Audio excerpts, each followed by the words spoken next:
business. But you Shouldn't didn't I listen have to your listened mom. to Why my didn't mama? you? Why didn't you? Because I'm a hard hat ass nigga. That's why. Oh, okay. Okay, well, guess what? My mama told me to be an upstanding citizen, and guess what the fuck I did? She ain't had to say nothing about white folk. She said, yo, be a good dude. Don't get in no trouble. Goddamn, pay your taxes, all that good shit. Nothing She about told no you to white pay your folks, bro. taxes when you was a kid. Nah, but She didn't come tell on you now. don't take your Nah, if you want motherfucking to play, I can play too. down there Look, if you want to play, I acting can a play fool in too. front of them But white look, folks. but look, But but she guess told what? you But to guess pay what? your But taxes guess as a what? Your kid. mama told you something about She white can't. folk, and my I'm mama didn't starting tell me not about to white believe folk. you, Kent. I'm starting not to believe you, Kent. Because This let me tell nigga you here, what you're trying to yo. make me believe. You're trying to make me believe What two else make you things, Kent. believe, man? Let me tell you what you're trying to make me believe, though, Kent. You're trying to What? make me believe two things. What's that? One of them is one thing, which is a shame that you try to make About the me white, believe this. about the white folk, right? One thing is you're trying to make me believe that your mama didn't tell you don't take your motherfucking ass down there acting no motherfucking fool Oh, she in damn front sure of didn't. goddamn white Yeah, folks. she damn sure didn't care about what white people were thinking. The Yeah, second thing you try to make me believe. What? The second thing you trying to make me believe, Kent, is the second thing, Kent, you're trying to make me believe is that you if somebody got to mute out somebody's background too loud. I better stop acting up in front of them there. No, the second thing you're trying to make me believe is she told you about paying taxes as a little kid. Man, come on, man. You know what the fuck I didn't tell you. Come on. Like, so hold on. So Brendan, your ass down there so Brendan. Now I think Ken is being a bit facetious, all right? Right? Come now on. So he's sort right. of, you know, now he don't understand when he's I'm embellishing being a bit, right?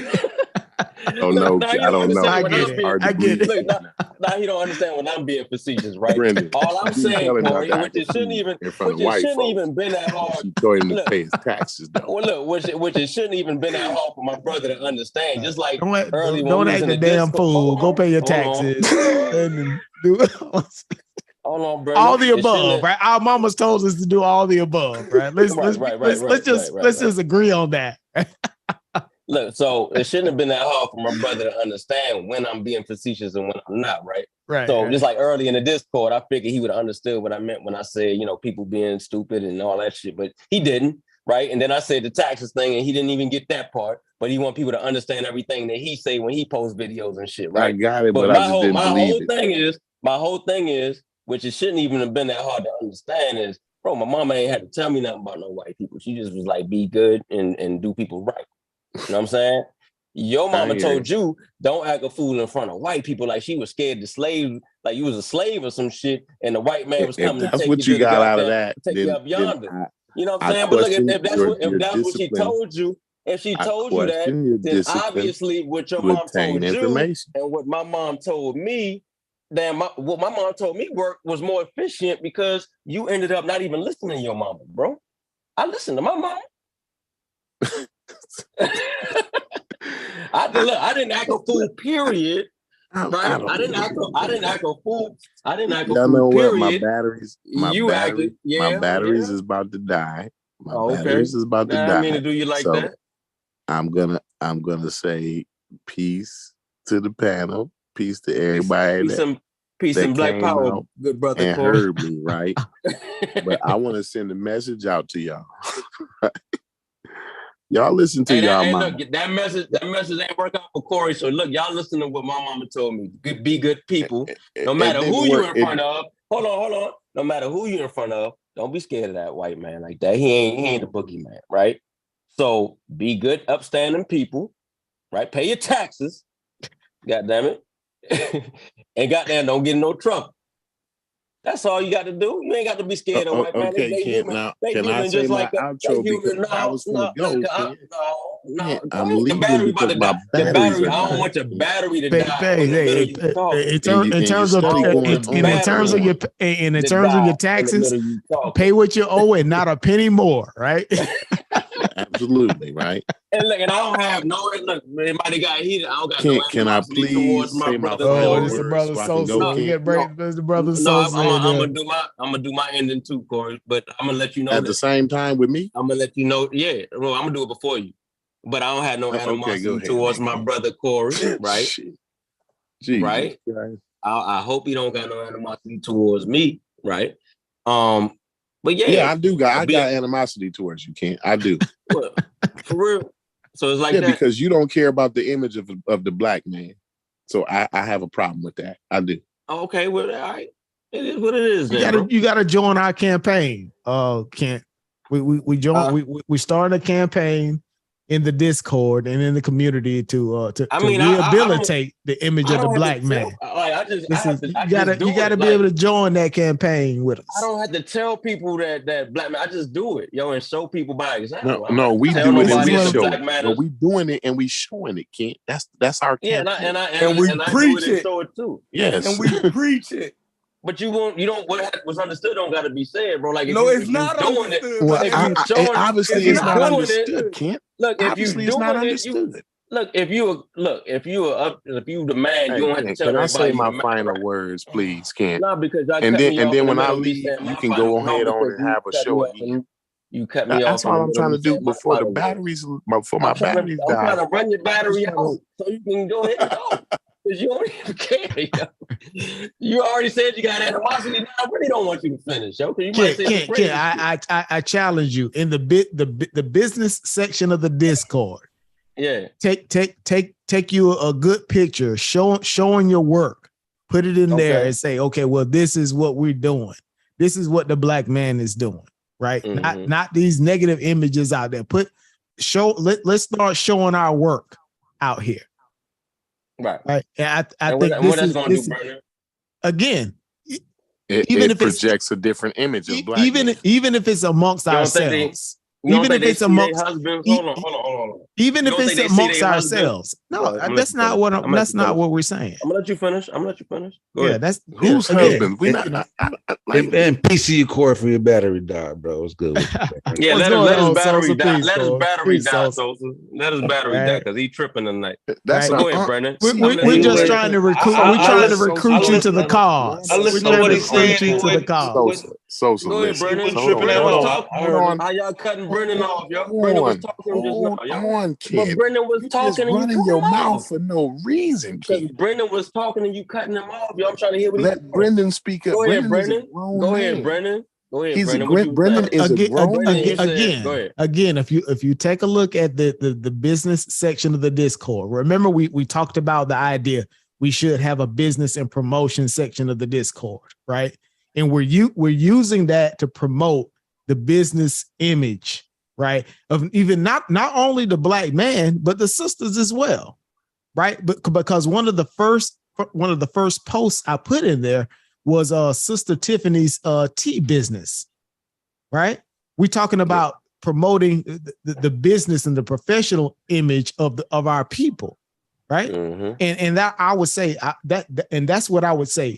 Join into that particular section. Oh, this is what we're saying, right? I think this is the broader conversation we're saying. We're trying to put forth a more positive image, right? And a more accurate image, right? May I add, right? Because again, right, when we're in the back chats and when we're doing things, usually, Kent, what are you doing? You're always at work, right? You're being productive. You're doing all these different things. You're interacting with people. Like my mama told me to do. Go ahead.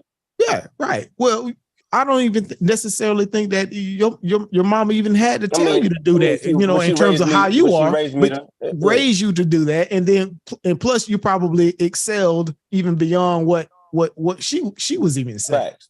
Big right? Facts. So yeah, that's what we're saying. We're just like, okay, well, that image is something that's not necessarily put forth all the time.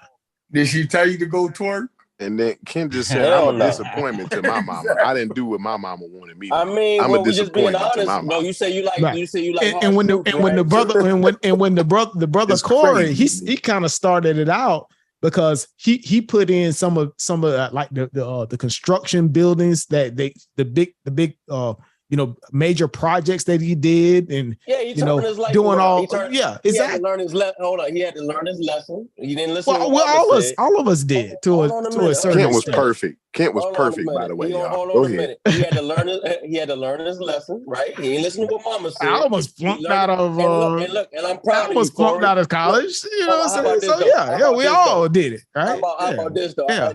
I made it out of undergrad by the skin of my chin.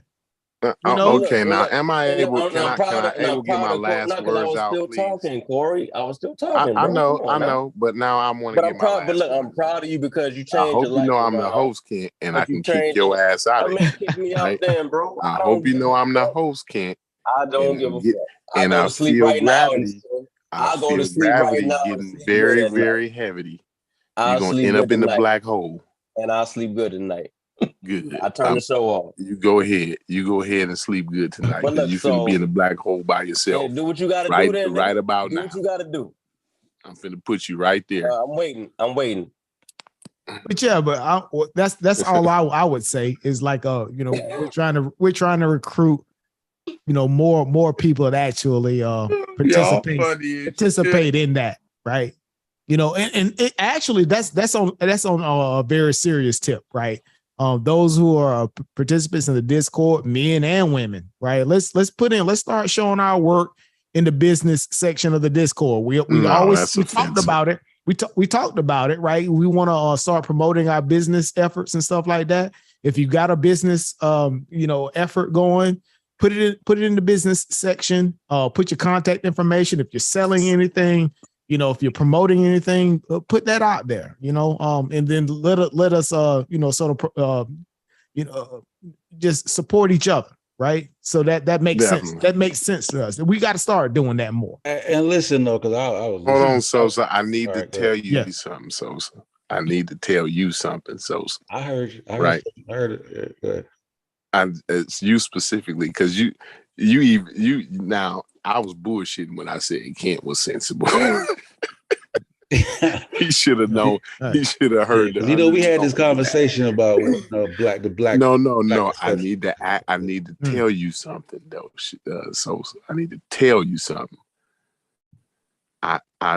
Listen, when I say all of the things that I've been saying about black men, right? Kent is one of the dudes that'll bring, like when I said the other day, I said, well, black men, I said, everybody that ever breathed a molecule of oxygen that's been on these United States of America, they benefited directly off the blood, sweat, and tears of black men, right? And then when I say things like, well, black men, when they enter a field, right? When any field you look at out there, it's usually a black man somewhere at the top of that field, right? When I said that, right, you know what Kent brought up? Kent said, well, what about the niggas that don't make it? And then, you know what somebody else brought up? Well, it's niggas that beat their wife. Right. And then another motherfucker say, well, spiral out of control, right? It's black men out there that rape women, right? What makes, and see, Crazy. This is, it goes to the imagery that's in your head, Sosa. And the reason why I wanted to specifically talk to you about that, because you know a lot about psychology, right? You read about that kind of shit, right? And what I wanted to say, hold on, because I'm about to get off after this. I'm gonna let Sosa answer me while I listen on YouTube, right? And listen, Sosa, it goes to the imagery that's in their head, because when I say those powerful, positive things about black men, it makes them want to say something because it's contrary uncomfortable to the imagery that's in their head. They don't have that image. When Brendan, if you go in the Discord and you look at Brendan's picture, when you say the word black man, Brendan's picture is not what comes in these people's head.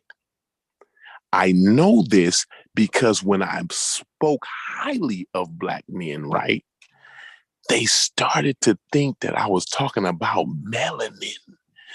And then somehow I was beginning to think that black people had some type of superpower. Even Unc said, well, why is it, Corey? Is it because they was black?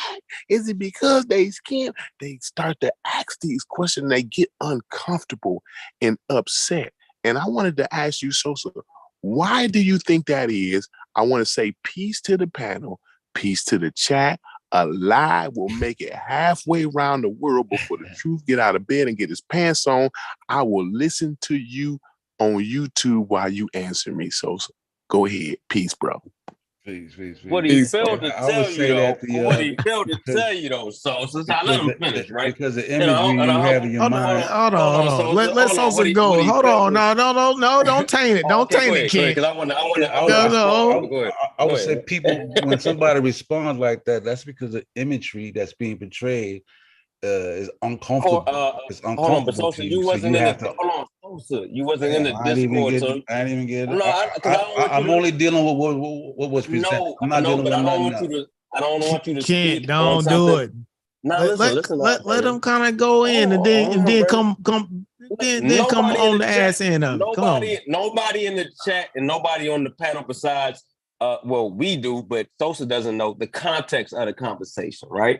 So people are missing a whole nother piece of the puzzle, right? So when those things were brought up, we were talking originally about Black women's plight.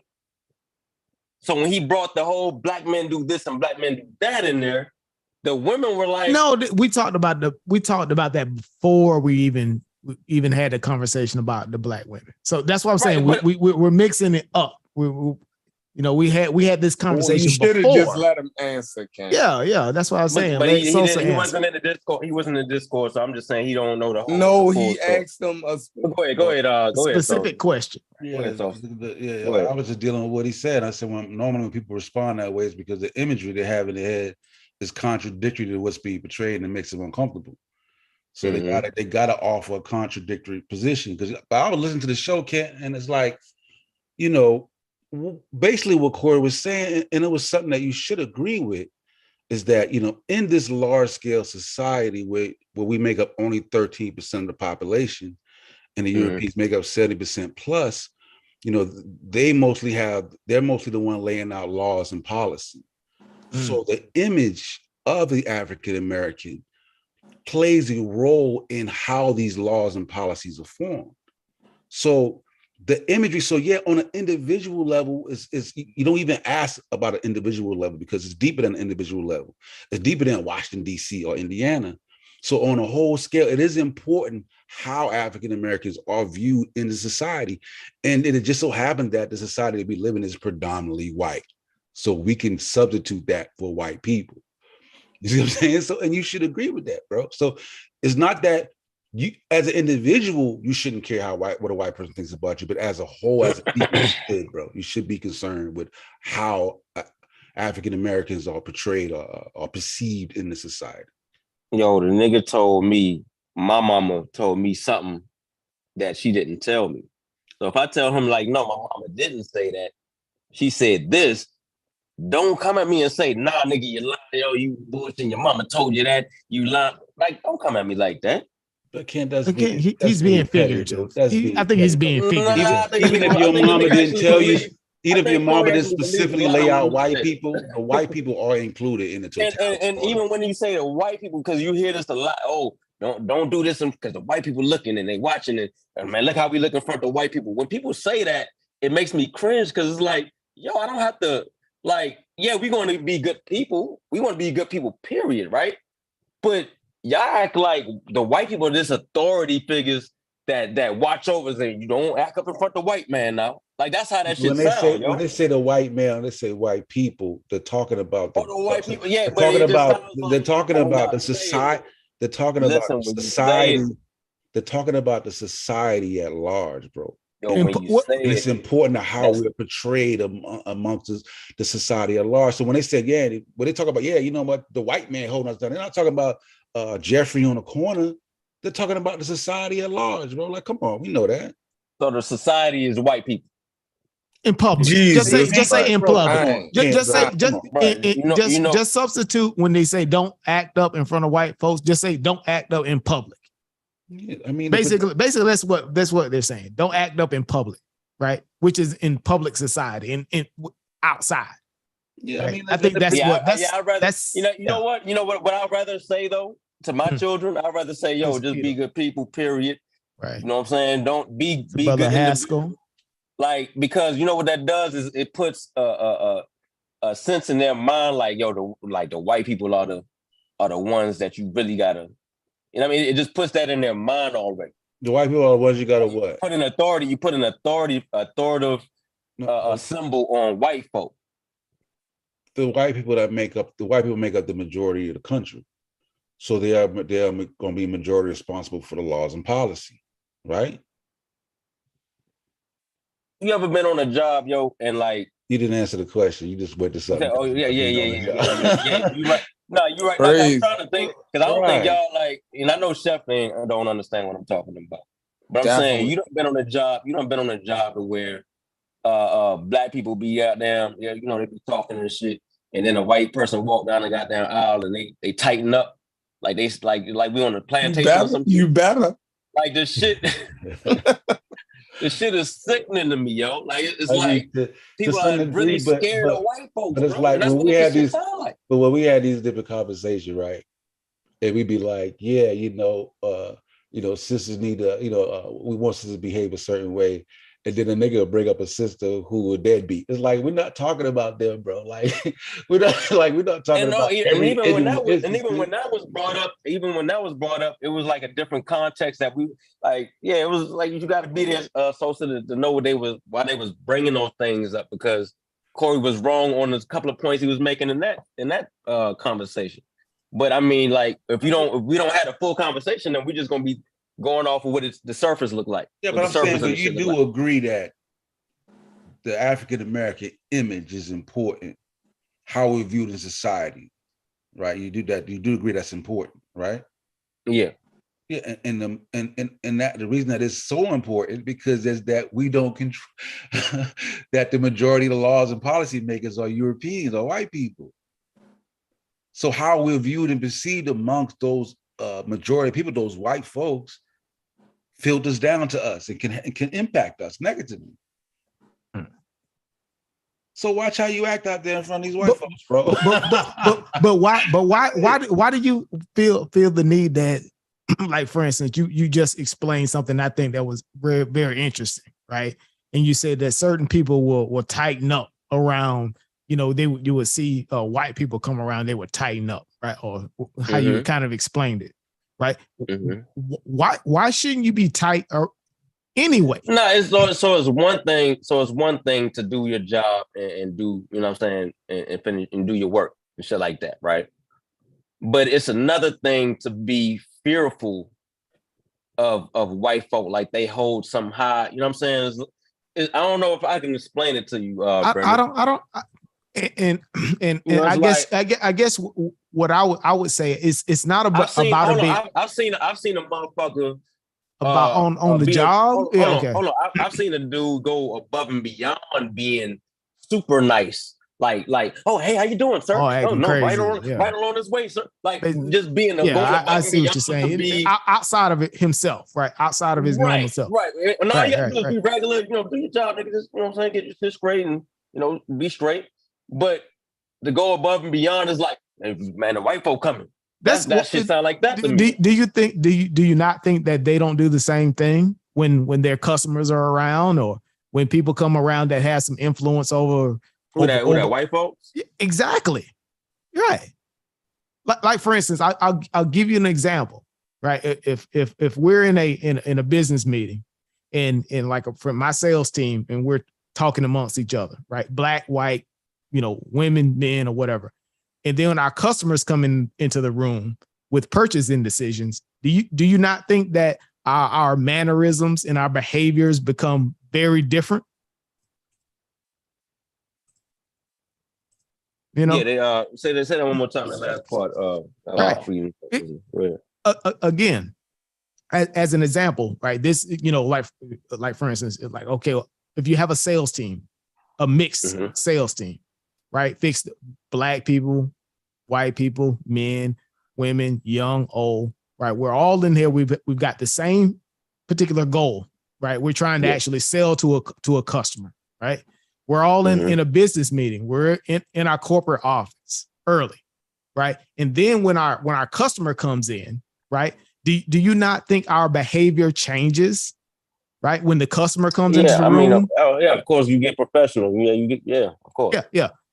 We tighten up around the customer. But Our mannerisms change. Things, regardless, I don't. It's a customer. I don't care if they're black. Right. I don't care if they're Chinese. Anything. But but there's a dynamic there, right? Because there's a dynamic that happens, right? Mm-hmm. So it's not just about a race thing, right? It's about what happens in terms of a particular dynamic. And then what I'm saying, I think what the brother Sosa is also saying, it's not about just, we should act this way around white people. And we're talking about then we need to say public. Exactly we're talking about in public society, right? Within the broader society. And that's what I'm saying. I think that, I think the brother Corey was being, a bit brash and facetious in what he was saying. I think he was actually meaning what he said.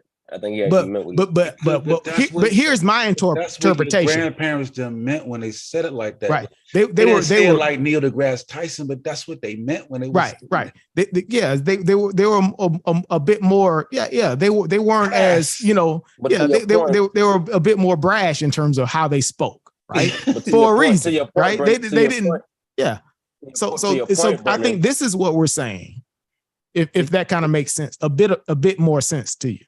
To your point, Brendan, I fully agree with that. When you when you got a customer coming in, of course you trying to damn seal the deal. You trying to, put on your best presentation for whatever it is that you're trying to sell them or whatever. Whether he Indian, whether he white, black, right, or whatever the fuck because there's a dynamic there. Right. An exchange that's happening. Right. And I think it's a similar thing that goes on in society. There's an exchange that's happening in society. Right. There's always what you would say a competitive nature, right, that goes on. Right. People are always jockeying for position and power in society. Right. In image is power. Right. Yeah. So I think we have to kind of understand that. And I want to say to you, just to Kent though, like to the people that you spoke about that seen that they act different when a white person is coming to change up their ways, certain shit like that. Is it possible? It's a fear. I get it now. Is it possible that fear is due to the imagery of how African Americans are perceived, and they do not want to project this image to white people, so that's why they tighten up? Nah, I think they're just afraid of white people, though. Oh God, and that they just scared. I think they really just see white people. Why are they scared of white people, King? I really think because they see them as just authority figure. Why do they see white people as an authority? Because a lot of times they are in charge when you go on these job sites and shit like that. What happens when what do you say when white people tighten up when an African American comes in with authority? What do you say then? I've seen the gambit. I've seen the gambit, right? Well, you think their parents is telling them, "Hey, don't act a fool in front of them black people"?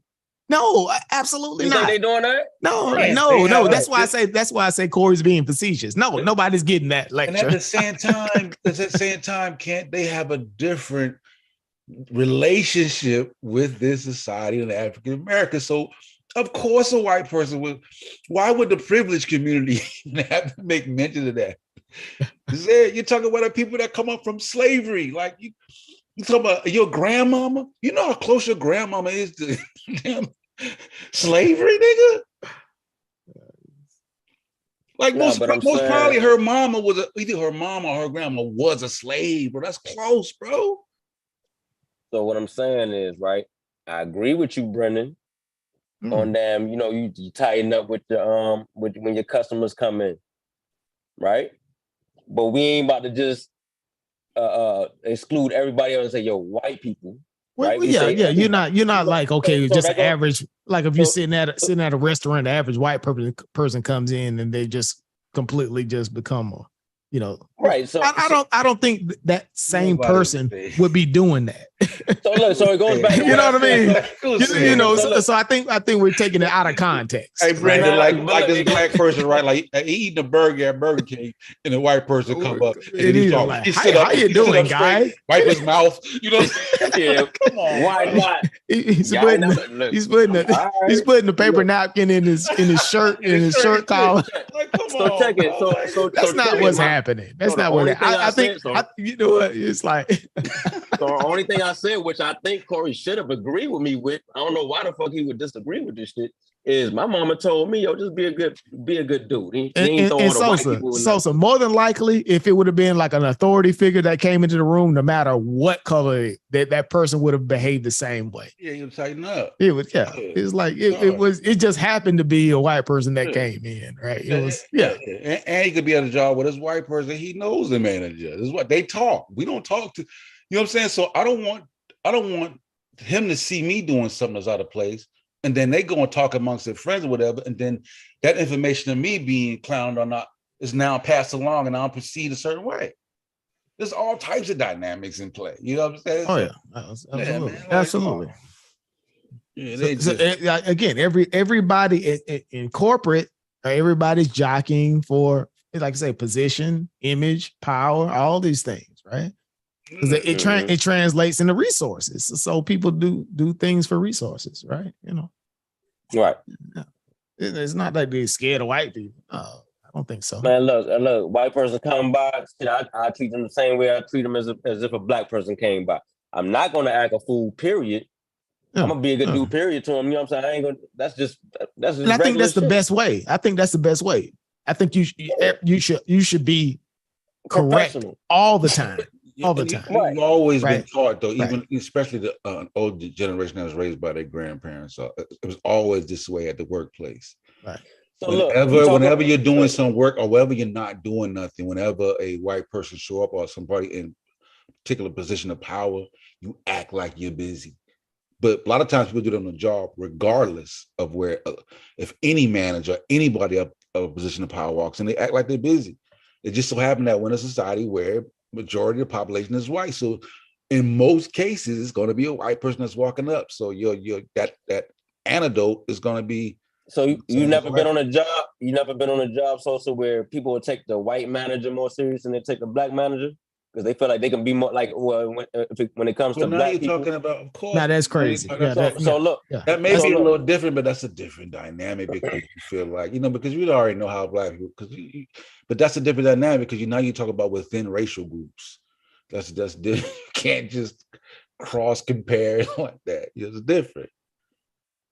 Yeah. But even some black people say, listen, just because I'm black, don't think that I'm gonna take it easy on you just because you black. I want to be treated with the same respect. You feel me? I don't want to think that, there's some type of privilege that comes with us being black. Right. And some of them are harder. Some of them are harder. Yeah, and because why do you think? Absolutely. Why do you think that some black people are harder on as managers? Right. You got a white manager and a black manager. Why do you think they say, yo, some of the black managers be worse than the white manager?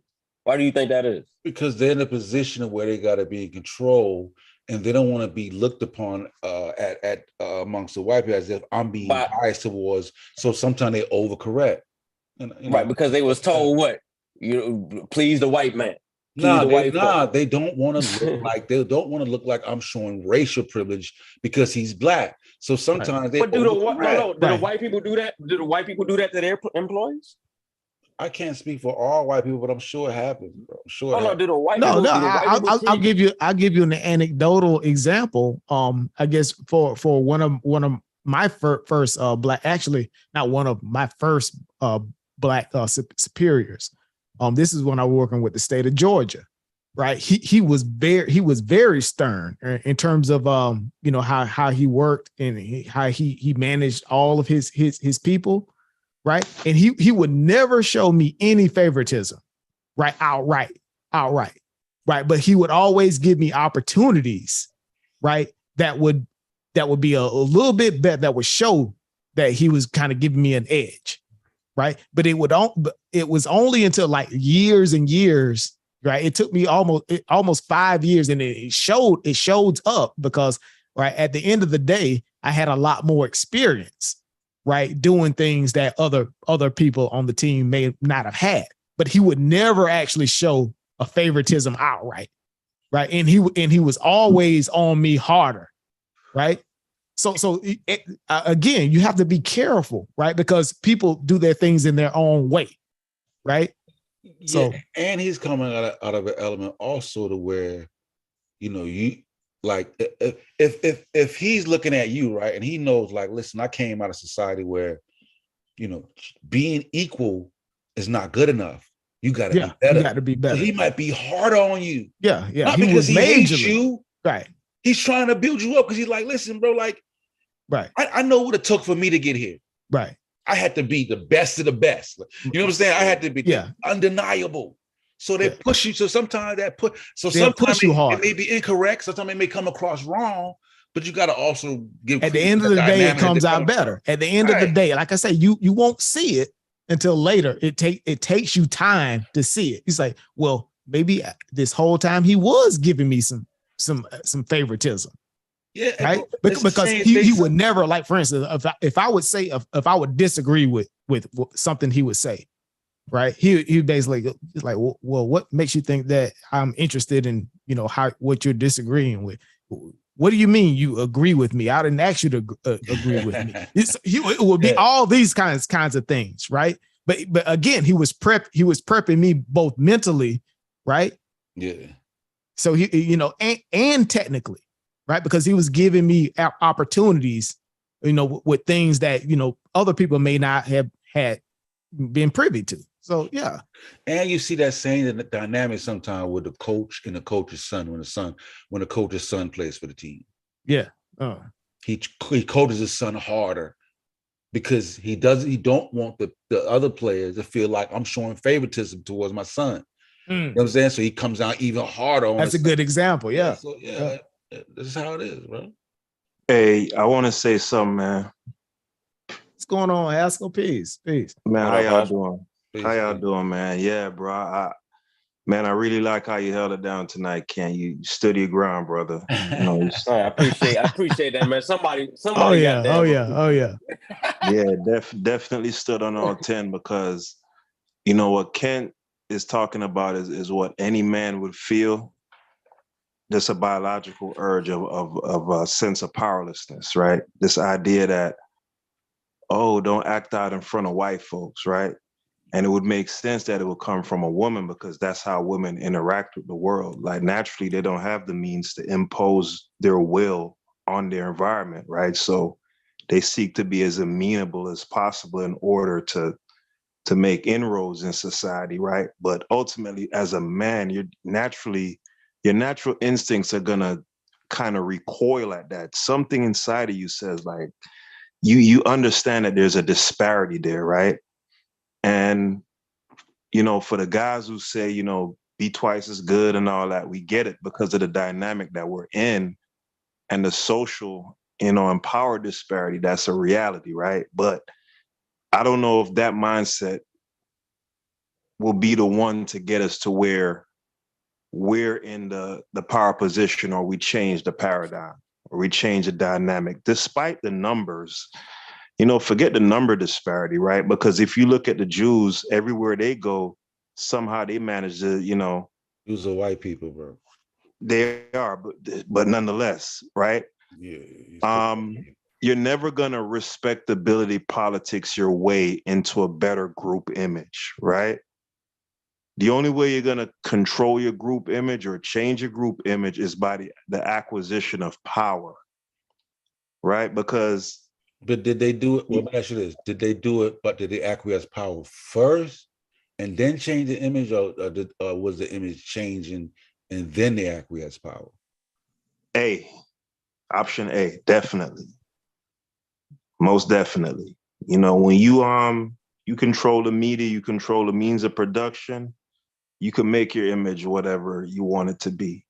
You know, it's the reason why we could have a sitting president say he grabbed women by their genitals, you know, brazenly, and, got the majority of the female vote. You know what I'm saying? It's a matter of power. Now, could Obama say something like that? It would literally be suicide, right? So to what you said earlier, Sosa, there is definitely a reality, a material reality that we live in, that we are in a power, disparate situation compared to them. That's the current factual reality. Yeah. Even if we take the grabbing of the genitals, let's just take, if Obama had another baby mama, that would have killed him probably. Yeah, no, for sure. You gotta be squeaky clean, but it's a very weak position to be in. You know what I'm saying? And that's what Ken is like, man, this sound like some hoe ass shit, really. Exactly. And it do sound like some stepping, fetching ass shit. Oh, don't embarrass. I expect that from a woman, right? And, a lot of us were raised by women. We're raised, compared to any other group, we're the most single mom raised. You know what I'm saying? So it would make sense that we would kind of develop that worldview being raised by women. But, men don't think like that. These people drop 2 nuclear bombs on civilians, right? And yet Asians revere them, particularly the men. The women revere the men. And that's because of power. When you control the power, you get to make the morality. Like, to me, from a man's standpoint, like, that's where I'd be teaching my son. That's the direction I want him to go in. Not trying to appease people.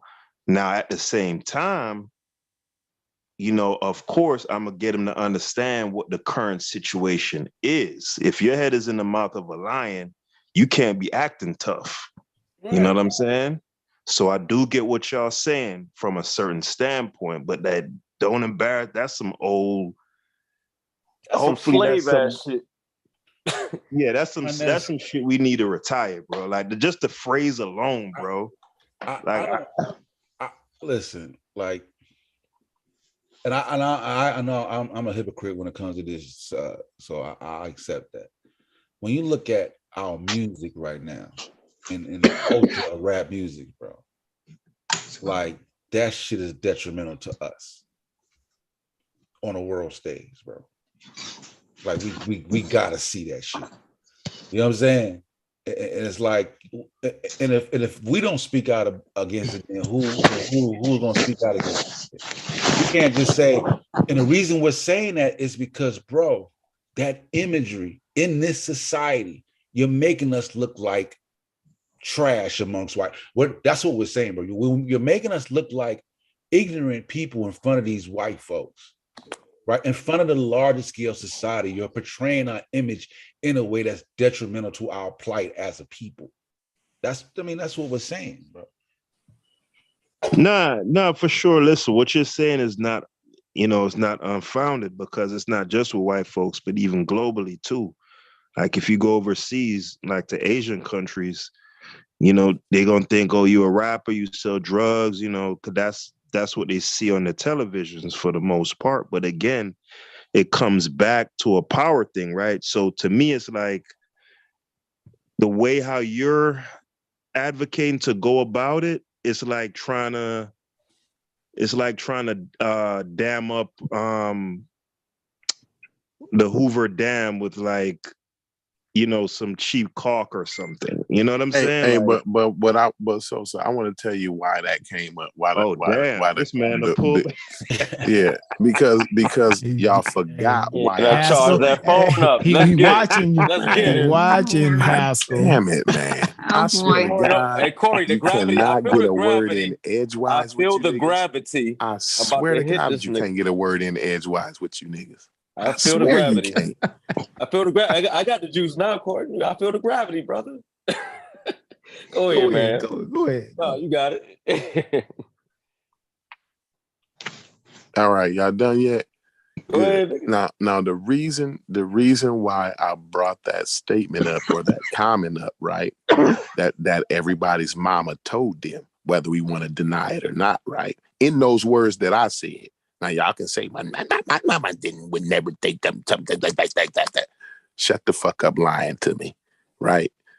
In the words that I said, everybody's mama told them that, right? And the reason why I said that, the reason why that came up is because I was talking about Hillary Clinton and Chelsea Clinton coming to our community selling snake oil, right? And they don't sell snake oil on Wall Street. They don't say twerking is a powerful thing to their community, but they come to the Black community and they say it's a powerful thing. And so why I brought that up is because if we listen, because I was talking about Julanda and how I always hear the tones of being raised by her grandparents in the things she says, right? And I said, we must have forgot, but I know Julanda ain't forgot that her grandmother told her, because my grandmother told me a lot of shit that was brazen, right? I said, the lady that I've been talking about, the Crimson, whatever her name is, I said, everybody's grandmama on that panel would agree with everything that woman said. And I also said, because see, you got these hyenas, right, acting a fool in front of Hillary and Chelsea Clinton. And I said that because everybody's grandmama and mama told them specifically, don't take your motherfucking ass down there acting no motherfucking fool. Yo, black ass. Goddamn white people. Yo, black, you absolutely right. I was wrong. Who said black ass? Who did that? That was me. I just have one question and I'm gonna go. I was wrong because she definitely put black ass in there, Haskell, and you know she did. But go ahead. Now, I'm gonna leave again. I'll listen to y'all offline. I just got one question of Sosa. Yeah. Will you join us tomorrow on our panel? That's all I want to ask. What panel? We're gonna be on tomorrow, ladies. We're gonna do our little thing. We want you to be on there with us. You're doing a show on Silver Kills tomorrow? Yes. Mm-hmm. All right, what time? Right. All right, I got you. Thank you. No all right, you guys. You have a wonderful rest of your evening. What's the topic? Carry on. You'll see tomorrow. Oh hell! Ain't y'all having fun? Ain't y'all having about to lead them into a trap. No. We just want some intellectual, scholarly conversation. So how Sosa get this special invite? It's for other men on here. Because he's so balanced, and because Sosa got that psychology, sociology thing going on. So we want him a part of the conversation. Lay it down the line, Sosa. You can't play favoritism. Listen, stop, Brendan. You be having your whole show tonight. Nobody bothers. That was saying like, in that word of psychology, like you gotta be. Sosa doesn't do that. Right? You gotta be comfortable with your position being challenged. That's a man shit, bro. Like you can feel how you want to feel, but now let's examine why you feel how you feel. Right. Exactly. Why you feel? Why you feel the way you feel? Let's go to the crux of that. Yeah, because psychology is the science of why. Why? Yeah, why is that even there? Yeah. Where they come from? Exactly. Yep. Mm-hmm. Hey, Tiffany, when Brendan brought up the fact that you got black men that are doing well in life, right? And you got businessmen, you got positive images. Did y'all get mad at that? Like, did it trigger y'all in a type of way to say, well, you got black men that do crime in the neighborhood? Like, we didn't say nothing like that. That was they trying to make you look like. Yeah, we know. I don't think so. We know. Nobody ever said anything like that. I don't think y'all gonna make that man pull back up, man.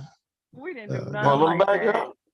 That's a personal. No, Corey. No, Corey didn't say that. He said, "Don't take your black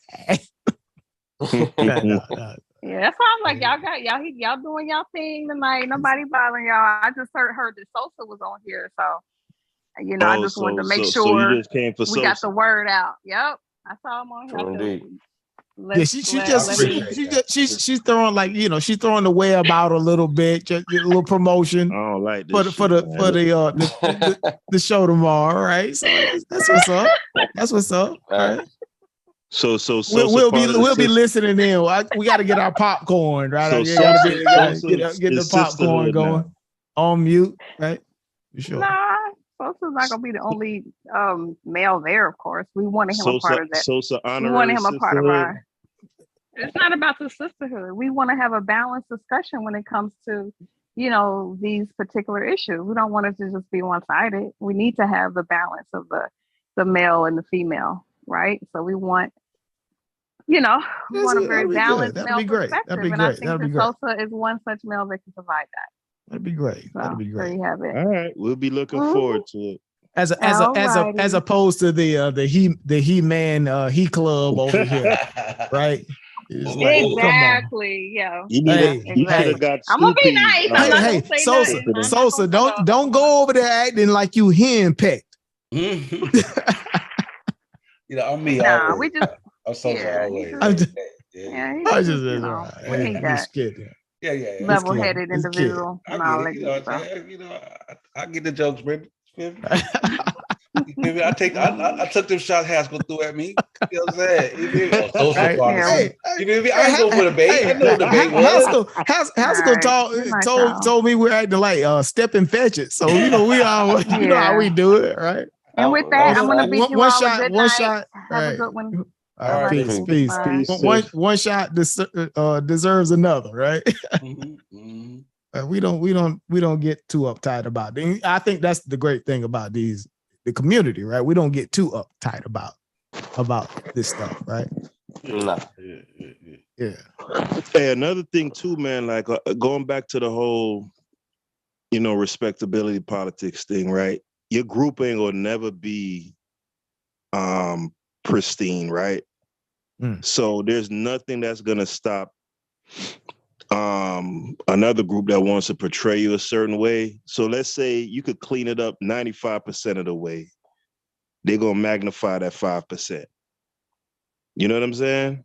Like there's it's just like the whole black on black crime thing. Like you don't hear that with no other group. Like it's not characterized in that manner. It's not pathologized. You know what I'm saying? And they'll say, oh, well, we need to get our act together. I mean, how much can you there's always going to be crime in your group and people doing, bullshit. Like, you ain't going to never get that 100%. Right. But the idea behind it is that, the society at large don't want to be imaged or viewed as a minority. You feel me? Most of us aren't gangbangers. So, you know what I mean? We don't want the perception, the viewpoint of the gangbangers be a imagery that's placed on the African American population as a whole. You know what I mean? Right. Or even I'll give you just another, I guess, a personal example, right? When you're talking about when your image is extremely important in terms of what you're doing, right? And that it kind of goes into like corporate sales, right? And when you're talking about when you're going into rooms and you have to be dressed a certain way, you have to look a certain way, like everything is being sort of sized up and teased up, right? And when you're talking about protecting your images, right? Those types of things are very, very important, right? In people in those types of fields, right? And that's for me. And when I say that, okay, well, image is important, right? Because there's very tangible sort of consequences when your image falls, So that's why I personally think that it's very important for Black people to protect and portray a positive image of themselves. Yeah, and I agree. I think, and there's certain imagery that we got to reject, bro. Like in our community, we can say, Yeah, my homies is robbers and killers. Like that. No, we got to do away with that, bro. Like that's not something that we should be proud of. And we should, you know what I'm saying? Like we got to reject that type of that type of cultural norm. You know what I mean? We got to reject that at every turn. You know what I'm saying? Like what society does that? You know what I mean? Brags in that way. Like we gotta do away with certain shit. Even if other people ain't doing it, it don't matter if they ain't doing it. We know it ain't. We know it's detrimental to us, so we got to do it. Period. It doesn't matter if they ain't doing it. So yeah. Nah, definitely, man. Because even those girls that was twerking in that brother's restaurant, there was no white folks around like that. But you know, it's this. I don't know if y'all remember that. If y'all saw that. That was the thing that went viral. That was it went viral. The cafe in Atlanta. Right. Yeah, he was trying to do an upscale sort of thing. Right? Yeah, right. Yeah, if that was happening at the strip club, okay, yeah, that no issue. Yeah, that's a time and place, different dynamic. Different dynamic. This ain't the place for that. You feel me? But see, it goes to what you were saying. Was that you or I think it was Kent saying like how, you know, on the job, like there's definitely like a baseline level of respect for white managers or whatever compared to black, you know, because I could pretty much, for the most part, guarantee that she wouldn't have did that in goddamn Outback Steakhouse or something like that. Of course. You know what I'm saying? Or if she did it, she wouldn't have been offended at the rejection. Right. If they'd have came over and tell her, hey, you need to, you know, relax. Right. Yeah, she gonna relax. Yeah. She gonna chill out. Yeah, and also I would say that store manager has to he takes a bit of the blame as well. Yeah, right. Yeah. Because what he had in there, he had I think it was a DJ, and they were playing that certain kind of music as well. Right. So if you did, I can't go for that, Brandon. She just wasn't up there just twerking, just with it just came over it just came over her. She was twerking. She was twerking a Luther Vandross. Yeah, he had a club and he had a club DJ. Hey, Brendan. Bump that buzz. Exactly. Oh, how dare you, sisters, be in here twerking on my tables, Brendan. Right? It's like you might have that damn music off for one, right? Hey, Brendan, you might have a point though, man, because when you hear that Cash Money taking over for the 99 and 2000, and that's what he was playing. And that's what he was playing in the middle of a brunch atmosphere. And now he wants to say, "Oh, this is an upscale." Stop it. Hey, Sosa, you can't and this is the hypocrisy that we talk about, right? It's like, stop. You know, hey, Sosa. You can't. Why don't you play some elevator music, and then maybe you won't have people twerking on your tables. You can't even get mad at a woman, man. And that 99 and the 2000 that do something to you, man. So I'm expecting some twerking. It's some blame to go around. Right. I'm expecting twerking. Taking over for the 99 and the 2000. That was my slogan back in the day. I ain't gonna go for the 99 and 2000. Right. So you can't want to attract a certain crowd, and then when you get the behavior, now you're outraged. Come on, stop.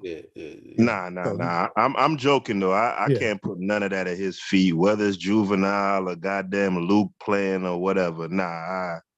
For you to, you know, bust it over and bend it over and your draws all out. Nah, man. Yeah. Nah, I can't put that on. Even if he did slip up to that way, once he steps, you would say, "Listen, this is my establishment, please." Right. That's supposed to be end of discussion. Right. You stop. I think that's what he said. He said, "Hey, I came out here and asked a couple times. You guys kind of chill out, or so you know." I get it, but you know, we act the fool too. You know, in terms of the black guys. You know. The guys get in the club and we get overzealous. So, you know, with our champagne going out and all this, you know, it get crazy. And with interracial lines, we even though it may not be warranted, we expect some type of leniency or some type of gratiation. You know what I'm saying? Within ethnic group, you black. Every time you say that, you know what I'm saying? Like no. This is my business. Okay. Like this ain't about color. This is about my establishment. Yeah. Mm-hmm. Absolutely. Mm-hmm. Yeah, man, absolutely.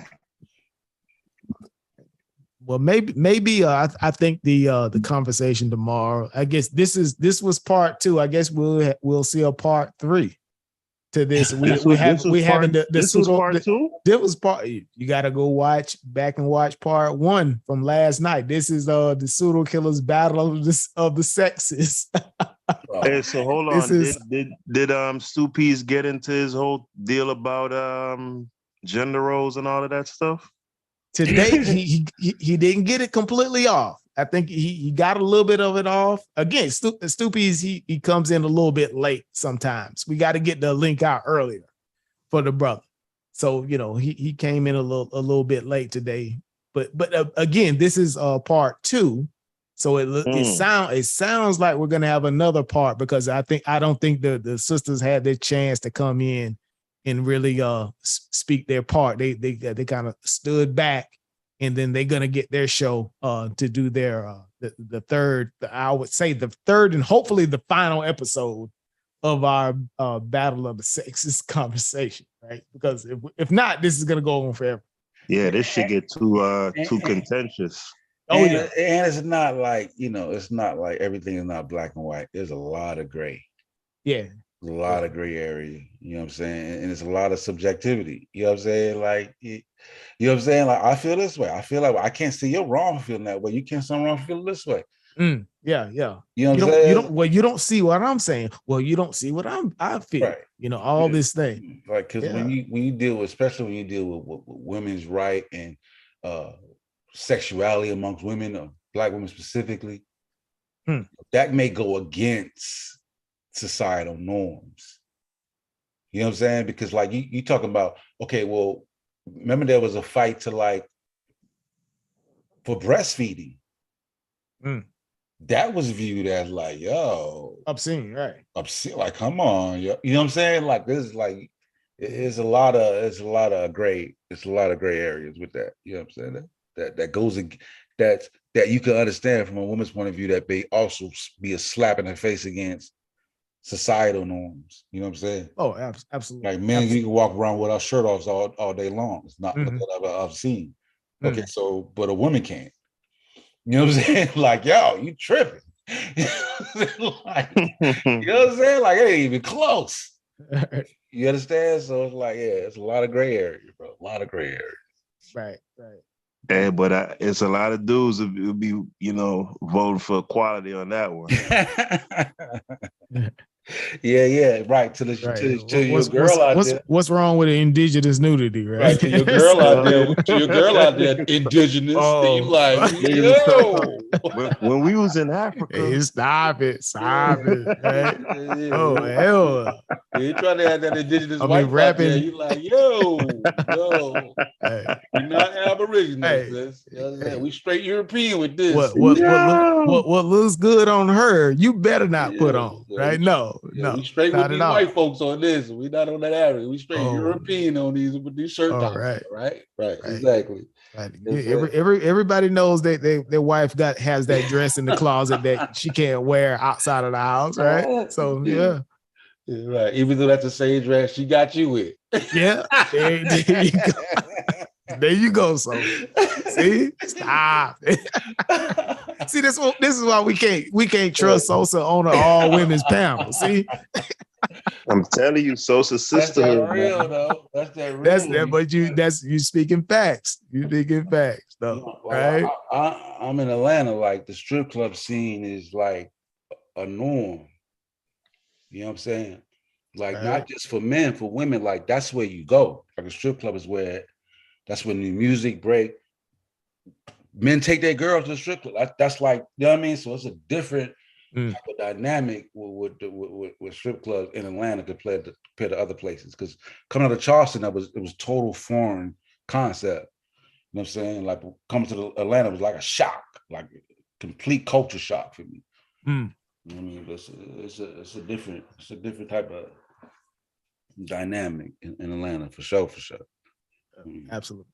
Well, yeah, I mean, you know, with the feminist movement, a corollary of it was sexual liberation. You know, because originally, like the first wave of feminism was literally about women having equal rights, the right to suffrage, the right to own land, you know, that sort of stuff. And then the sexual liberation came as like an adjunct to that, right? But that's like a huge part of a woman's power, having agency over that, right? And being able to express that in whichever way she feels. And, you know, I want to say American society at this point right now is kind of like there's been a reset, right, coming out of the puritanical stuff, and now it's like the polar opposite, right? And society is trying to kind of find an equilibrium, because I think a lot of men in the society have kind of, you know, they kind of looking like, hold on now, this shit don't want to look too far, like y'all wilding. You know what I'm saying? Overcorrection. Yeah, like we ain't about to put you in burkas and shit, but goddamn. Because you know, I showed you this book I had back when I was showing the audiobooks. There's a book called The War Against Boys. And it speaks to this dynamic, because like it's talking about how there's a shift that's happening, right? And how it's difficult for men now to find a place in the society as it's changing, because our traditional role was viewed as the breadwinner. That was our thing. But with women now gaining more degrees and gaining more financial stability, and now, and sometimes a lot of times out earning men, that traditional role now is not necessarily had the same value. You know what I'm saying? And so it's a lot of people that's looking at that dynamic. And I think one person predicted that the last male will graduate from college in like, I think 2060, something like that. You know what I mean? That's what they're saying. And I have another book called Of Boys and Girls. And it's all of it's dealing with that dynamic. And it's based on that overcorrection. And then, and like now that this correction has happened, how do men fit fine in this new society? Like in other words, is it okay now, since women are out earning men, for men to be stay-at-home husbands? Nah, hell no. You know what I'm saying? Women wouldn't. You said hell no. See, that's the thing though. That's the rub, right? Because you know, see the visceral reaction to that, right? And that's what they're talking about in this new. Women wouldn't go for that. Are you crazy? Like, all right, but so, that's what they're saying. Like that's what they're talking about in this new dynamic. Like, right.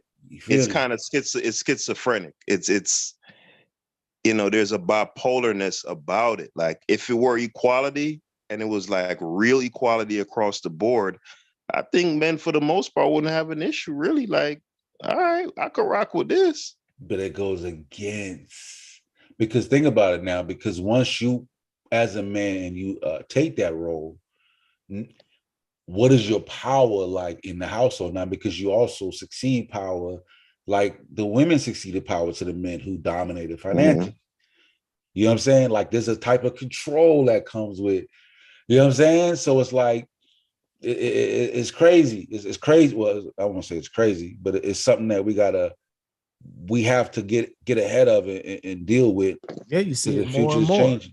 Yeah, you see it more and more. Yeah, you know what I mean? Because like women are gaining degrees at a way faster rate than men, as in whole, like not just African American. I'm talking about like worldwide, across the board. But one of the things historically, I don't know if this has changed in recent history in terms of, but the level of the education attainment hasn't necessarily equated to higher wages. I was just about to say that. And that's that may start to change, because there has to be a tipping point, I would presume, right? When women begin to outpace, you know, men, right, in large numbers, eventually you would say, okay, well, yes, the earning power has to tip, right? But historically, that hasn't been the case, right? You have less educated men have made more money, right? But again, but that makes sense. That makes sense. Eventually, right? The dynamic is, Brendan, that type of those type of wages, those type of jobs, are not now garnishing the type of pay that they did back in the day. So those men that do those type of jobs, they're no longer outpacing the women. Those are the women who's getting degrees. Right. Eventually that has to tip. Right. Eventually you would presume. Yeah. So like that's those two books. A few books, but that's what the current conversation that's going on right now. You know what I mean? Because it's also talking about how you men get back in school. You men don't want to be bookworms and all this. You want to but it's all talking about also the dynamic of how boys and girls are different in the sense of how you groom them and how they have, like, boys engage in rough and tumble play. That's natural for boys. Competitive nature, right? But they're also talking about how in these schooling systems, these types of things are being weeded out. You don't have a tug of war no more. You have a tug of peace. Recesses in schools are being now taken out. No more recess. Like people are looking for schools that allow boys to engage in rough and tumble play. It's important for our psychology. And they're saying now that the school system has shifted towards being more catered towards girls. You know what I'm saying? And if anybody has have a boy or a daughter and a son, you know that the attention span, they're different. Right. To make up, back in the days, it was about making up the gap. But now I guess you would say it was overshot. Right. Like for my daughter, like it's easy. It was easy for my daughter to sit still than my son. You know what I'm saying? I don't have to worry about my daughter trying to jump off the 8th step to test his boundaries. You know what I'm saying? Whereas my son, that's what he's going to do. You know what I'm saying? So they talk about all these different types of dynamics that are important to boys are being taken out of schools, and they're kind of losing their way. They're kind of not knowing how to fit in because these types of things are really a part of our evolutionary process, and they're important. And shit's being taken out. I mean, so that's a lot. And it's important to, actually breaking new ground in fields, right? So, before curriculum gets developed, human beings develop those curriculums over time by somebody pushing the boundaries, through successive generations, and the progress we make kind of aggregates, right? And that's a vestige of men, because men, innately are more prone to risk taking, right, and adventure and hyper competitiveness. So if you stymie that, your society, after a while, your society is gonna feel that, because you're gonna kind of you're gonna get stagnant. Right. You remember how a lot of comedians were joking like, "What's this? Everybody get a trophy now. There's no winners, no losers." Like that like, to a competitive species, that's counterproductive. Yep. You know what I'm saying? Like we look to compete with each other. You know what I'm saying? Like the winner who wins and the loser who loses pushes the loser to compete even harder to now win. So right. All that's a part of, all that's part of the conversation. When I heard that first, it's kind of like, if the reward is too easy to attain, or if it's too difficult to obtain, it discourages on both ends. Right. Yeah. So like they're talking about like all of it, bro. You know what I'm saying? And understanding too, like a woman's brain matures faster than a man, like by a couple of years. I think a cerebellum is more fully developed, like early years before a man does. You know what I'm saying? So all these different roles and different dynamics is now pushing people to say, okay, well now if these things come to fruition, then the male role should change, and that change in the male role should be accepted. You know what I'm saying? And that's going to be that's going to be counterproductive to the world as we know it. You know what I mean? So yeah, man. It's a pretty intense conversation. But I just got the book of Boys and Girls. I saw it on I was watching a Michael Schumer podcast, and the guy came on. He talked about his book, so I went and bought the book. I'm like a few chapters in, but it's a good book. You know, but he's talking about too, like he's not denying that all these things weren't needed. You know what I'm saying? Like the women's right move, all these things were necessary. You know what I'm saying? But right. But at the same time, how we also took notice to and put things in play for women, like we gonna have to take notice and put stuff in play for men. Right. Like, yeah. We got to give that same type of energy and realize like it's a constant seeking of equilibrium. Right. You know what I'm saying? That's just, you know, what society is like, trying to balance it out. You know, it tips up a little too much. You know, it's always an ongoing, constant thing. You know, for sure. But yeah, man. Definitely look forward to see what the ladies got tomorrow night. You know, from what we'll see. Tiffany was being a little coy there, so I think it's gonna be some got a little bit some kind of explosive. Right. You know, it's like I like we said a lot. We said a lot tonight. Again, you know, there was a lot said, and I can imagine, you know, I can imagine, you know, the cast tomorrow. Right, I won't disclose, right? But yeah, it'd be. I think that'll be a good follow up, a really good balance to follow up. That's well needed.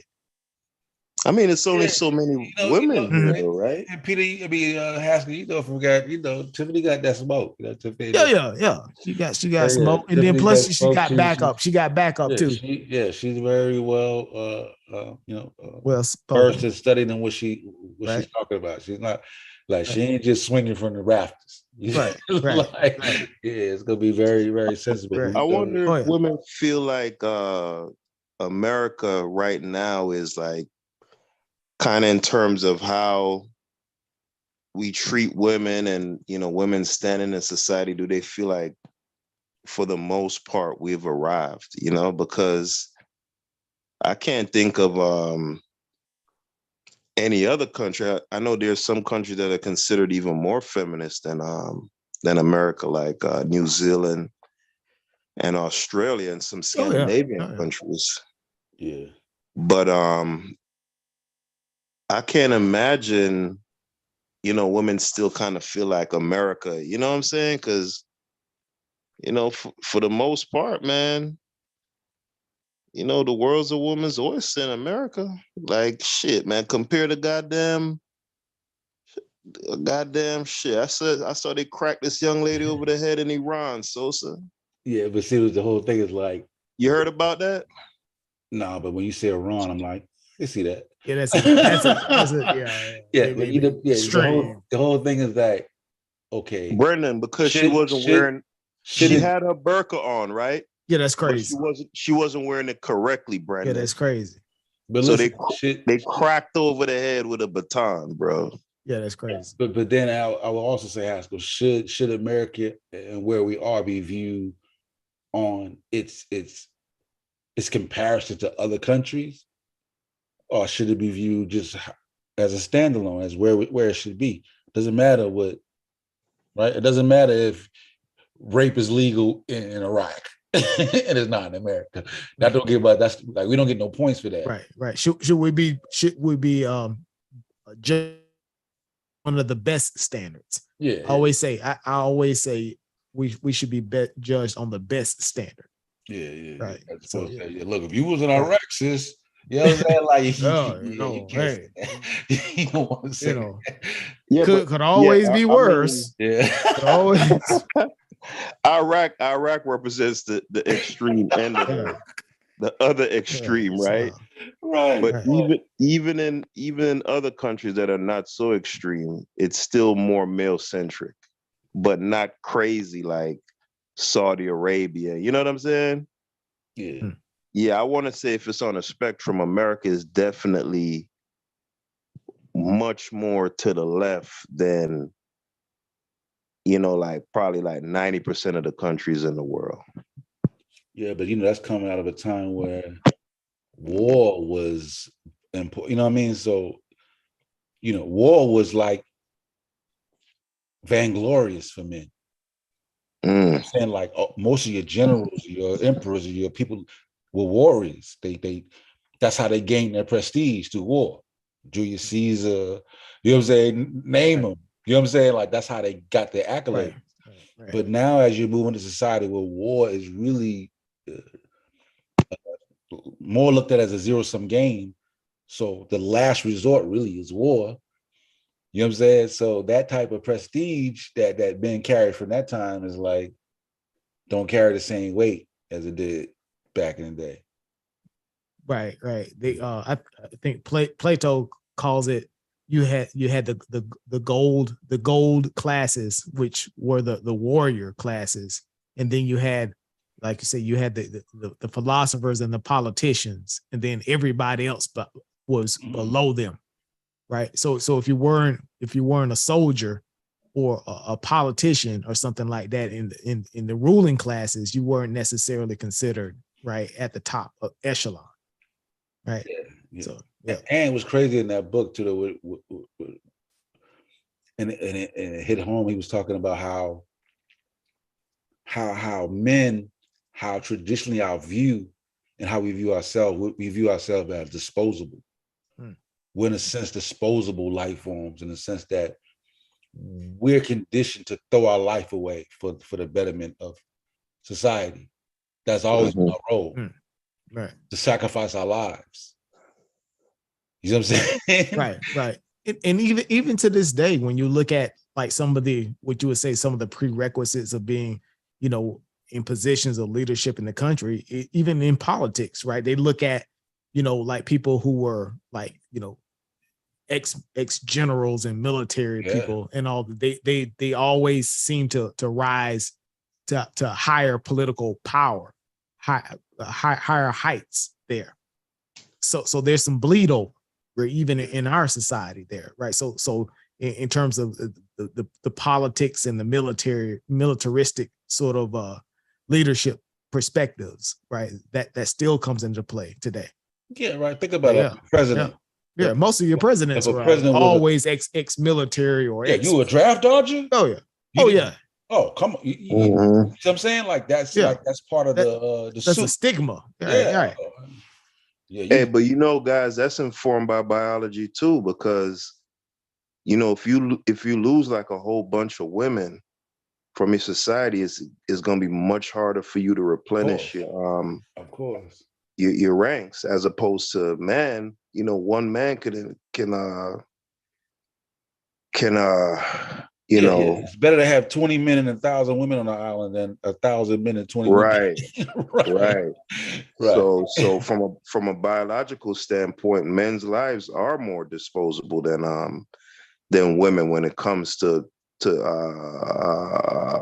propagation of the human race, or of the species, or however you want to say it. Yeah. So then should that carry sway then? So that should carry sway. Yeah, absolutely. Absolutely. Which is why, when I think about it, like, especially if a man claws his way to a prestigious type of status, this idea that he's to be kind of chained down to one woman is nuts to me. Like, just when I look at those factors, like, I could never wrap my mind around that. It just seems so unfair. You know what I'm saying? For real. Like, societal. Yeah. But traditionally that man would have his take many, but also has, but those women wouldn't be willing. You know what I'm saying? Right. You gotta cough up your daughter, bro. Like, let me get that daughter. She cute. I need that. Right. But Sosa, have you? I know you've heard about the whole thing about. Remember when China they were doing the population sort of control, and they were saying that a family could only have so many boys or girls and things like that of that nature, right?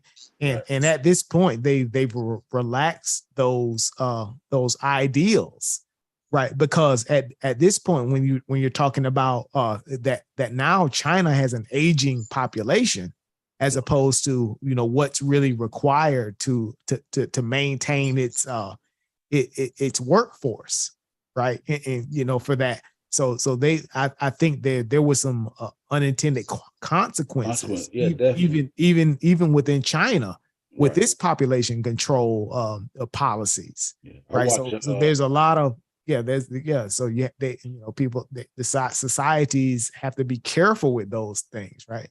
I watched a course on demography that covered.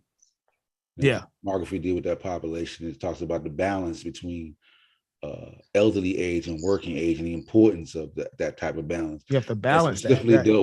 Specifically dealt with China. You got a whole bunch of old people in there. You're just looking at the numbers, and it's a bunch of dudes. But now exactly. So how do you replenish the workforce? They didn't think that one through at all. They didn't think that through, right? So now with China sort of emerging, right, as a power or realizing itself as a world power in the future, right? That's in consequence now, right? So because they have that aging population that they didn't replenish, but due to those policies. So that's just an interesting thing. Yeah, Japan's in a lot of trouble too. What's going on with Japan? Same dynamic. Yeah, their population is they're not they're way below replacement levels. Yeah, they're in a lot of trouble. Yeah, because in that the demography lecture was talking about how,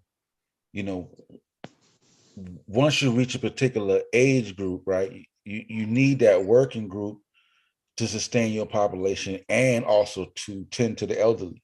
Mm-hmm. You know what I'm saying? Like so it was talking about how that age group dynamic is essential. Your working population group is essential to the sustainment of your society. You know what I mean? So right, you don't want to tip that. Like I said, that lecture like opened my mind. Like I never really paid much attention to demography, and one day I watch it, and when you watch it, it's like it's eye opening. I mean, because you don't really, you just look at the population increase and be like, we need to get rid of something. I mean, you know what I'm saying? You don't really fully examine the impact of a declining population, you know what I'm saying, or an increasing population, you know what I'm saying, and how it will impact you. And it talks about sub-Saharan Africa in terms of its population growth. Like I think most societies about two children. Sub-Saharan Africa is like 5. Yeah, it's crazy. It's catastrophic. Right. A very, very young population as opposed to the elder. Right. Yeah. Because you need your working population to actually be teachers. Right. But with a booming dynamic of children, you now lack the teaching, the people to teach all those the youth, because the equilibrium there, right? That homeostasis is imbalanced, bro. Yeah, it's crucial, bro. It's crucial. Yeah, it's gonna be interesting to see where we are in 20 years, man. It's gonna be something else. We definitely not gonna be able to recognize it's not gonna be nothing like it is today, that's for sure. I don't know if we're gonna recognize anything about society in 20 years. Yeah. You guys want to stay on a bit longer? Or we want to close out the show. I know we've been going on. I'm about to hop off anyway, man. It's been a pleasure, guys. See y'all tomorrow. Likewise, man. Peace to everybody. Peace to everybody in the chat that stayed with us. Oh, again, peace to the pseudo killers. Peace to the chat. right? Join that Discord. Continue the conversation over there. If you haven't joined the Discord, right, please join that. That's where a lot of these back chat conversations happen. A lot of interesting information is getting shared, right? Join the Discord, and then we'll continue these conversations later on. All right, peace. Peace.